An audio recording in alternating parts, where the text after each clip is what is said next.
Rezultatet e LDK-s në zgjedhjet e fundit. Për to, strukturat e vjetra të partisë, barën kryesore i kanë lënë kryetarit aktual Lumer Abdigjiku. Cila është e vërteta e këtyre rezultateve, a do të mund të shpëtoj Abdigjiku kësaj trysnie nga brenda subjektit? Këto pra janë temat të cilat do të diskutojmë brenda këtij bloku, ndërsa në panel kam të ftuar mikun ton gazetar dhe mikun e emisionit Kosova Today, zotri Ardian Gazherën. Zotri Gazherën, kënaqësi t'ju kemi në studio. Faleminderit, kënaqësia e ndërsjellët. Gjithashtu në lidhje direkte kemi edhe mikun tjetër të emisionit ton, zotri Faton Mehmeti. Zotri Mehmeti, përshëndetje, mirë se erdhi në Kosova Today. Mirë se vini në fakt. Përshëndetje, kroni, kërkoj ndjesë fizike të disa pengesa fundit, po besoj që edhe kështu do të mund ta zhvillojmë debatin ashtu siç duhet.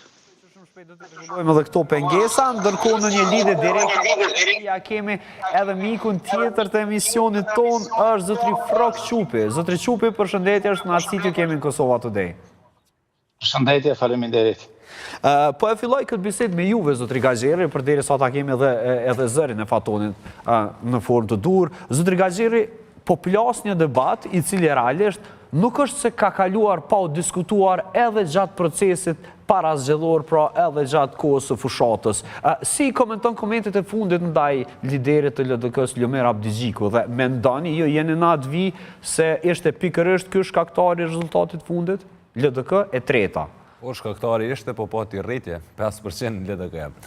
Për ndryshe, LDK-ja është shkollë për të gjitha partitë politike këtu në Kosovë, është partia 35 vjeçare e vetmja në Kosovë, dhe Lumer Abdigjiku e ka marrë në një situatë shumë të vështirë lidhjen demokratike të Kosovës me 12% të përqarë në çdo aspekt, dhe ai i ka mbledh ato copat e mozaikut. Tash shumë prej njerëzve po thonë që antarësia i kanë bërë votat, po antarësia i bën votat, por me udhëheqjen e liderit. Megjithatë, edhe PDK kishte probleme me leadershipin, i shkuan njerëzit në Hagë, në anën tjetër. PDK-s që ka dështu sepse si ka fitu zgjedhjet, nuk mundesh me i thonë. Por është rritur më shumë se LDK-ja. Po edhe LDK është rritur, pavarësisht asaj, nëse e llogarit përqindjen e rritjes, më shumë është rrit LDK-ja se sa PDK-ja.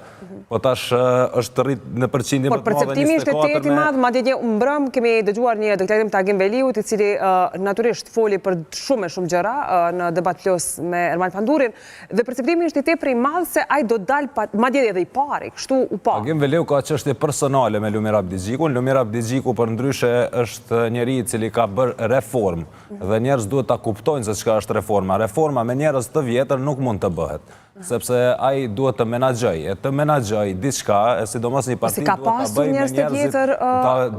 me njerëz të besueshëm dhe me ata që kanë të njëjtën ideologji ose të besojnë të njëjtin program. Prandaj po ta përfundoj. Po, patjetër. Kështu që ai normal që s'ka mujt me Agim Veliun se kanë shku deri në atë personale, dhe Agim Veliu normal nuk është futur në listë për deputet, por nuk do të thotë kjo Arbana Brashi nuk është futur në listë për deputet, që vetëm për 200 vota nuk e fitoi Prishtinën ndaj Shpendametit, dhe mendoni se kjo është forma e dur, dhe a do të ishte LDK-ja LDK pa njerëz, a do të ishte LDK-ja LDK me largimin e një kaste të cilët realisht kanë qenë edhe vetë identiteti i LDK-s të e marrë parasysh që shërbejnë për dekada më radhë që nga koha e presidentit Aska nuk e ka largu LDK-ja, përveç zotrit Veliu, i cili ka shkuar deri në atë masë, do të pra deri në personale me të parin e partisë. Dhe për ndryshe, zotri Veliu po ashtu ka bërë gabim në hapa, ka bërë gabim politik, duke e lënë Podujevën si kryetari i partisë dhe ka ardhur është bërë ministër i brendshëm në Prishtinë. A mund ta konsiderojmë gabim të tillë edhe pjesëmarrjen e kryetarit të PS në zgjedhjet e fundit për t'i mbledhur do vota dhe pastaj kjo nuk mund ta përtërezësh një paralele të tillë, sepse kryetari i PS qëndron prap kryetari i PS, ndërsa ai e ka lënë Podujevën dhe ka ardhur si ministër i brendshëm në qeverinë Hoti atëherë. Ndërkaq me që më kujtua zotri Hoti, pra reagimi i tij nuk është diçka e panjohur dhe është shumë demokratike që brenda një partie të diskutohet pra për gjëra pro dhe kontra, dhe nuk është që s'është diskutuar brenda kryesisë së LDK-s një gjë e tillë, por megjithatë zotri Hoti, i cili i cili pa dyshim është kryeministri më i mirë që ka pasur Kosova në këto 25 Dhe që reagoj ndaj Lumir Abdigjiku. Intelektuali Mirfield, me plot vlera njerëzore dhe personale, por megjithatë në këtë aspekt unë nuk jap të drejtë. Mirë, kryeministri më i mirë Abdullah Hoti, por në listën e Lumir Abdigjikut i pozicionuar shumë poshtë. Qupi? Drejtën kur flitet për LDK-n, më falni t'ua them, po kam një emocion të veçantë për arsye se presidenti i Paris, i kësaj, themelusi i LDK-s, Ibrahim Rugova, ishte një miku im. Dhe kisha shumë shpesh kontakte me të, dhe të gjithë e njohim, si thuash, nuk po them madhështin, por të gjithë e njohim mrekullinë e Rugovës. Padyshim, nuk mund të kërkojmë sot, do të ishte naivitet i madh të kërkojmë prapë Rugovën, të kërkojmë autoritetin e Rugovës, të kërkojmë partinë e Rugovës e tjerë. Gjërat ndryshojnë. Dhe gjërat ndryshojnë edhe për arsye të tjera, aq më shumë për arsye kaq dramatike sa që ishte humbja e presidentit të parë të Kosovës, themelusit të vërtet të Republikës Kosovës. E më falni për këtë zgjatje, po LDK-ja sot është, kjo parti që është me një diskutim shumë të madh si brenda vetes ashtu dhe nga jashtë. Pikat më kulmore e asaj çfarë po ndodh në LDK dhe rreth LDK-s, me rezultatin, me sa më korrigjoni, po besoj një 18% sa ka marrë, është largimi i kryetarit, do të thënë dorëheqja e kryetarit të LDK-s. Pikë pari nuk do të pajtohesha me një nxitim për dorëheqje, kushdo që të ishte, padyshim. Për arsye më së shumti për arsye të kësaj çfarë po ndodh sot në Kosovë dhe në politikën e Kosovës. Sot po ndodh një gjë që është jashtë, mund të themi jashtë partive, mund të themi jashtë interesave të grupimeve të vogla. Mund të themi se është një çështje kombëtare. Kosovës sot politikës kosovare duhet të ndërtojë qeveri. Dhe ndërtimi i qeverisë në Kosovë, padyshim që është prioritet që i lë më një anë që të gjitha dorëheqjet e tjera. Dhe ndërtimi i qeverisë në Kosovë është një fenomen, është një strukturë, është një arkitekturë. Dhe në base pikërisht zotri Qupi, ndërtimi i qeverisë në Kosovë e ka ngritur edhe këtë debat në lidhje me LDK-n, por ju thatë se keni pasur mik ish presidentin legjendar Ibrahim Rugovën. Po? Dhe duke marrë parasysh këtë fakt, duat ju pyes në këtë moment, shihnin do një pikë... Po më falë. Më latë të qoja në fund mendimin pse në këtë kohë mund mos ishte nevojshme dorëheqja për shkak se unë kam një perceptim ose kam një ide ose bashkohem me idenë e shumë intelektualëve dhe njerëzve në Kosovë se tani duhet një qeveri e unitet kombëtar. Dhe një qeveri e unitet kombëtar padyshim që do kontributin e gjithëve. E qartë, por le të ndalemi pak tek ajo pjesa, le të jemi pak më preciz në atë farë na intereson. Ju thatë se keni njohur zotri Rugovën, personalisht. Dhe duke parë një LDK të ditëve të sotme, e shehni ideologjinë dhe rugovizmin e tij brenda këtij subjekti politik? Më vjen shumë mirë për këtë pyetje që bëni, sepse do doja të dilja te kjo ide, po është një ide pak e vështirë për shkuar deri aty sot, po do doja të thoja se brenda në LDK dhe brenda në leadershipin e LDK-s ka jashtëzakonisht shumë pak ose ka vlera shumë të zbeta nga ato që kishte filozofia e Ibrahim Rugovës. Filozofia tërësore e Rugovës ishte Republika e Kosovës, shteti i Kosovës, liria e Kosovës dhe zhvillimi i Kosovës. Por pse nuk ekziston ajo? Pse ka kaq pak? Unë nuk them se nuk ekziston fare, po janë shumë të zbeta. Në të gjitha fushatat elektorale që ndjek në Kosovë, madje edhe në debatet saktuara ku diskutohet për LDK, vëre se pikat themelore, gjërat themelore të Kosovës nuk shtrohen si diskutim. Shtrohen si diskutim plot gjërat të tjera, por që janë më minore se sa çështjet e mëdha të Kosovës. E para, e dyta, E dyta, gjatë gjithë kohës LDK-n e re, do me thënë të LDK që është sot, dhe leadershipin e Kosovë, e LDK-s, i shikoj brenda një kompleksi, i shikoj brenda të kompleksuar ose nga pushteti, ose nga Kurti, ose dhe nga ideja fikse që është krijuar në Kosovë se gjitha fajet na i ka Serbia. Pra, zoti Çupi, ju nuk mohoni që transformimi i LDK-s është nga kompleksi nga Kurti? Sigurisht është kompleksive ndaj Kurtit, sepse cilët janë komplekset.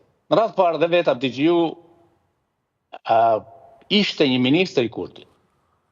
Gjë që dëshmon se gjatë gjithë kohës që ka vepruar... Ishte i dërguar nga LDK-ja, zotri Çupi, nuk ishte ministër i Kurtit se ishte në partinë vetëvendosje, por ishte nga LDK-ja në koalicion me vetëvendosjen krijuan një qeveri për të shpëtuar Kosovën. Dhe LDK-ja sakrifikoi veten si parti nga 22% ra në 12% për shkak se bëri koalicion me vetëvendosjen për të shpëtuar Kosovën. Dhe këtë duhet ja di populli për përderisa. Por mbase Çupi referohet në faktin që Abdigjiku refuzoi të harxonte qeverinë e atërshme.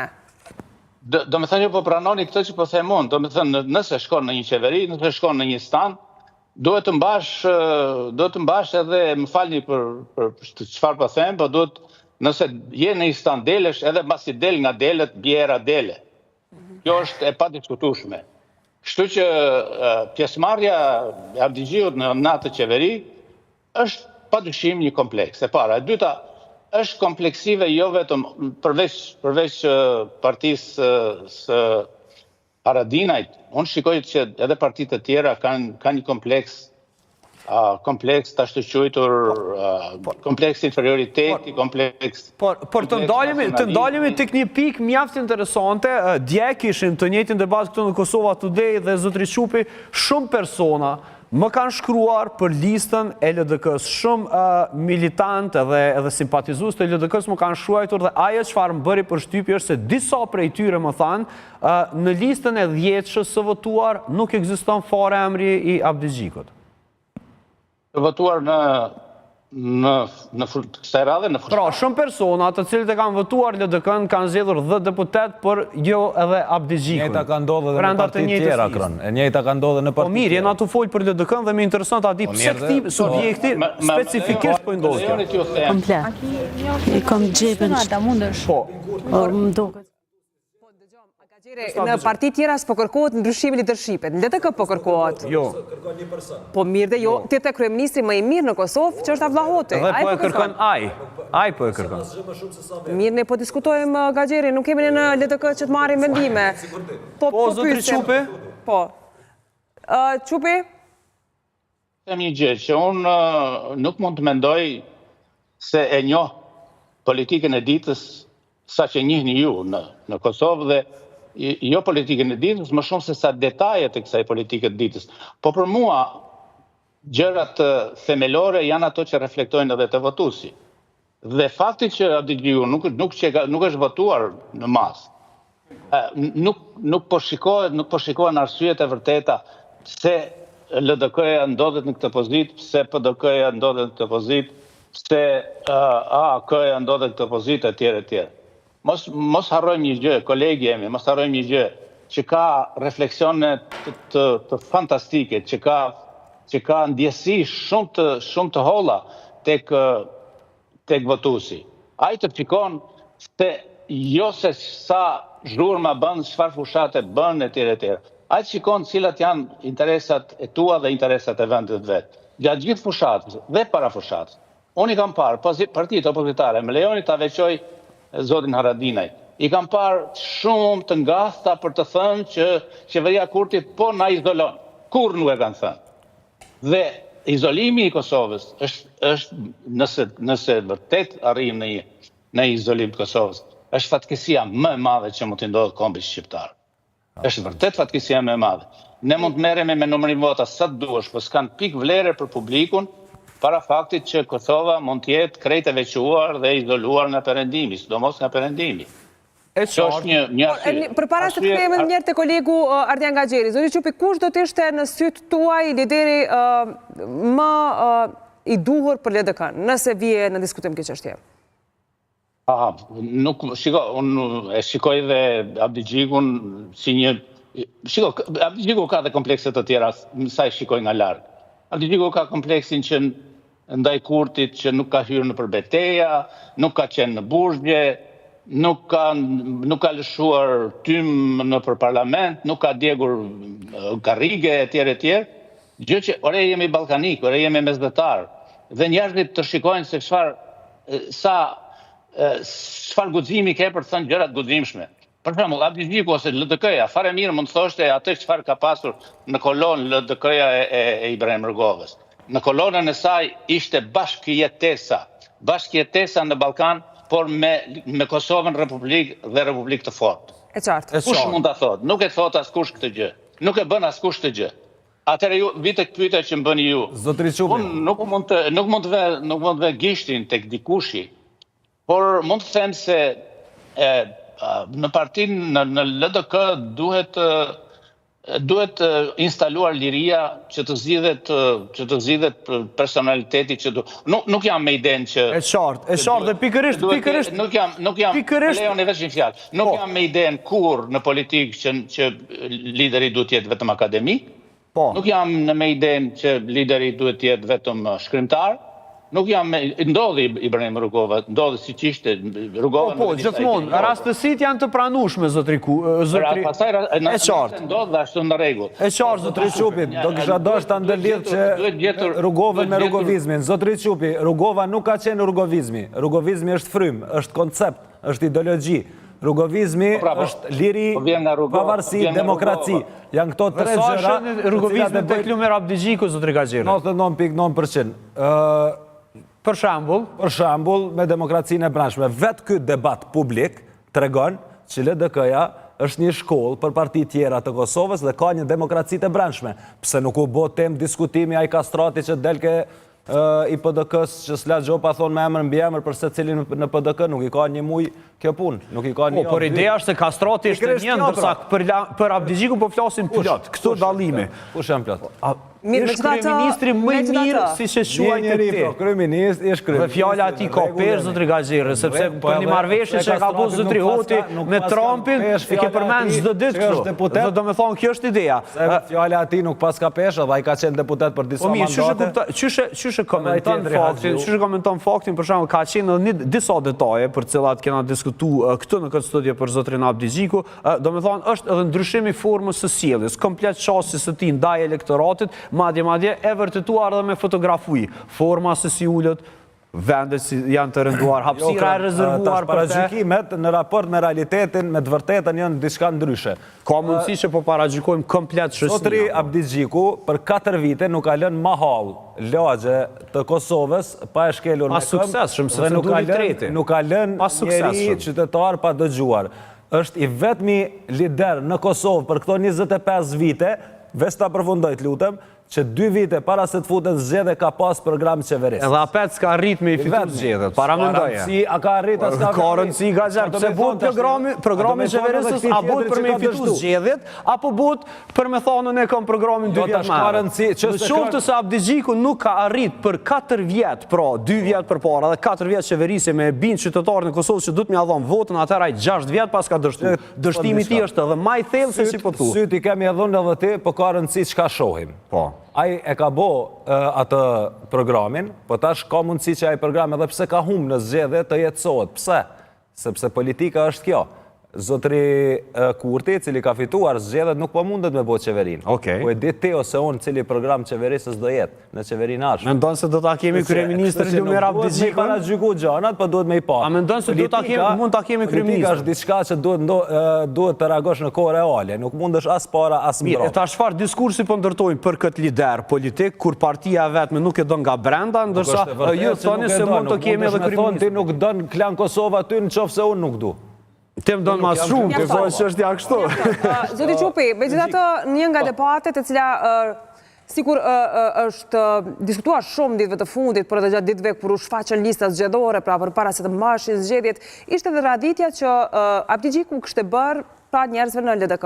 Ta zëm, ka pasur një prurje të re në LDK, që është zonja Doarca Kica, në kryetare LDK-s, që vinte nga Guxo, VV, kështu që pse ajo të radhitej më lartë sa shumë figura eminente të LDK-s, si ta zëm një nga ministret më të suksesshme, zonja Hikmete Bajrami.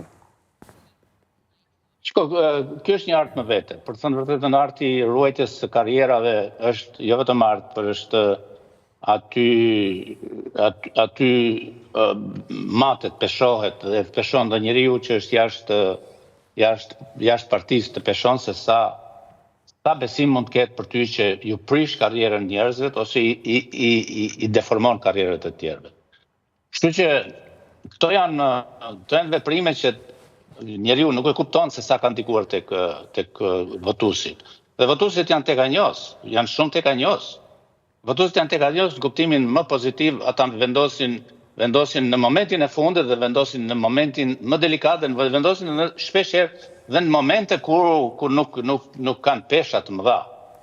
Njëjta gjë duhet të them vërtet duhet ta them për LDK-n, se nuk është marrë me peshat e mëdha. Nuk është afruar peshave të mëdha. Peshat e mëdha të LDK-s do të ishin reagimin ndaj liderëve të UÇK-s, të cilët po prehen në Hag. Peshë e madhe duhet ishte ndërtimi e raporteve tjera me Amerikën dhe me Europën. Peshat më dha do të ishin edhe ndërtimi e raporteve të tjera me Serbinë. Ja ku jemi sot, më lejon të them, ja ku jemi sot në një pozitë tmerrsisht të vështirë. Jo vetëm ju, gjithë Ballkani, gjithë madje edhe ne Shqipëri. Jemi në një pozitë të vështirë për arsye se gjithçka ndryshoi në botë. Gjithçka ndryshoi.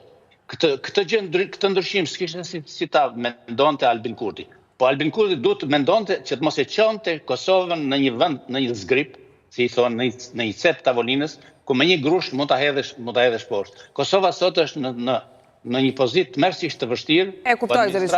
Administrata e Donald Trump mund të mos jetë si administrata e Bidenit, mund të mos jetë dhe ka dhënë shkëndijat e para se nuk do të jetë e tillë. Mund të jetë një gjë tjetër. Atëherë le t'i kthehemi partive opozitare. Çfarë bën këta? Çfarë bën këta? Mirë se qeveria ka defektet më dha. Çfarë bën dhe sa qartë thanë zërin e tyre? Për këtë do të them se nuk kanë mbajtur pesha. Dhe votuesit shikojnë, votuesit të masin, shpesha mban për jetën e tyre. Po, sot i Çupi, faleminderit shumë që ishe sot në Kosova Today, natyrisht gjithmonë shumë i vlefshëm mendimi juaj. Kënaqësi të kishim.